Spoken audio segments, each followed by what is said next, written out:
Imagine this. You're standing still, but the ground beneath you is moving at 1,670 kilometers per hour.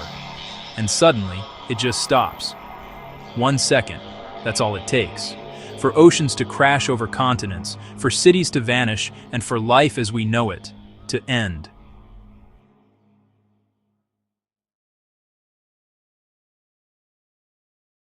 Earth is constantly spinning, one full rotation every 24 hours.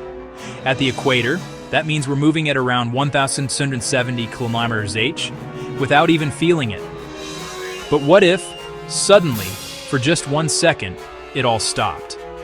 No slowdown, no warning, just full stop. The atmosphere wouldn't stop with Earth. It would keep moving at 1,670 km/h. That means everything not nailed to bedrock, oceans, trees, cars, even you, would be thrown eastward at supersonic speeds.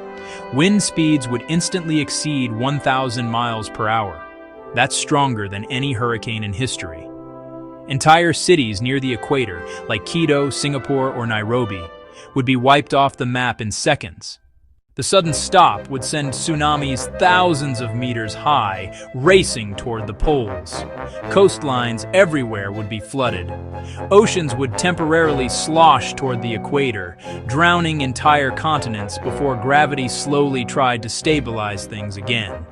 In that 1 second, every ocean becomes a weapon. The atmosphere, still spinning, would strip away entire layers of soil and vegetation. Forests would burn from friction. Skies would darken as dust and smoke cover the planet.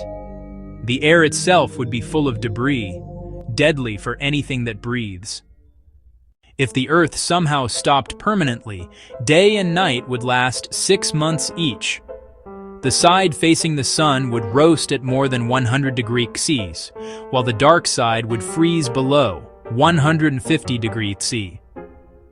Oceans would migrate toward the poles and freeze solid. Earth's magnetic field might collapse, exposing us to deadly cosmic radiation. So, could Earth really stop spinning? Thankfully, no. The amount of energy needed to halt a rotating planet is unimaginable. But this thought experiment reminds us, the balance that keeps our world alive is fragile. We live on a perfectly tuned machine, spinning quietly beneath our feet. The next time you feel like the world has stopped for a moment, be glad it hasn't. What other what-if scenario should I explain next? Drop your ideas in the comments. I'll pick the best one for the next video. And if you learned something new today, hit like, subscribe, and let's explore the universe together.